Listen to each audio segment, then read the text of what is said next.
A voice in the middle ground. I remember faintly a time when the highest value was seeking truth. As I look now in society, that vision becomes more and more opaque. What happened here? Who is to blame for this? Where did we go wrong? Where did you go wrong? Where did I go wrong? How in the hell did we let this happen?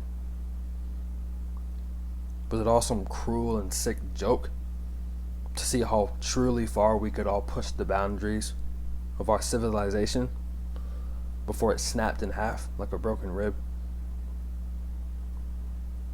Do we really allow ourselves to construe every topic left or right as if these semantics impress God? Or does even he take sides too now? I am lost. Tell me, conservatives, liberals, left and right, who should I pick? Surely I believe we should do everything we can to help the dispossessed. But why does that require me to have to pick a side? And surely I have faith in our Constitution. But why does even that require me to have such vitriol towards the other side? Are these not mutual concerns? If so, then what is the real problem here? Do we want peace, or do we want credit for the peace? Do we want solutions, or do we want credit for the solutions? I remember a time when these sorts of things were not political.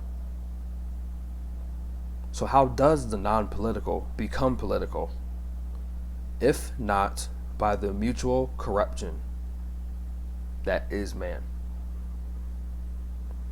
Does freedom of speech magically expire when it includes something you wish you hadn't have heard?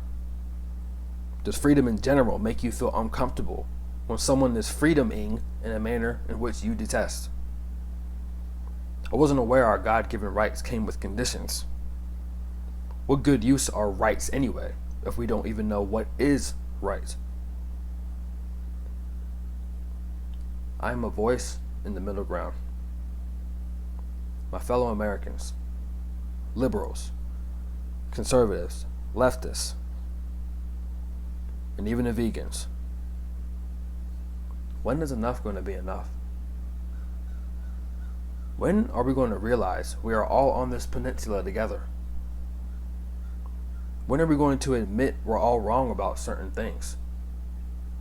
And that perhaps those who think differently than us may know something we don't. If we continue to silence, ridicule, and demonize our neighbors, are we not participating in our own destruction? If when you disagree is right, but when they disagree is bigotry, and if everything we say is correct and good, and everything they say is incorrect and evil, how long will it be until we realize that our appraisals of one another are deeply flawed? Or perhaps just projections? I wonder how Solzhenitsyn would diagnose our attunements and approximations of good and evil. Of course, that is, unless you want endless war and division. Perhaps you really don't give a damn about rights at all. Not if it means sparing your enemies. Maybe the demons of hell have your tongue and heart.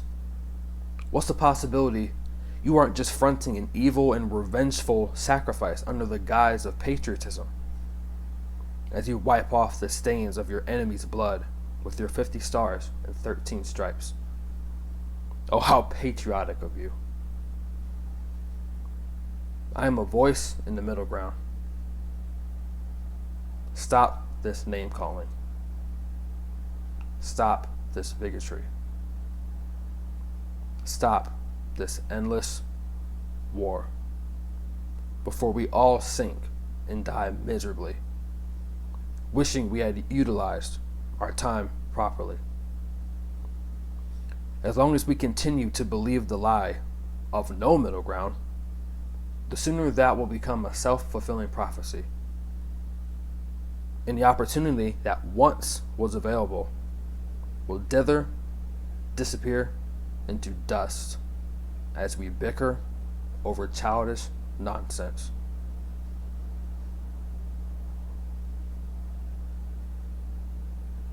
Ask yourself, if you don't want peace, then just what are you really up to?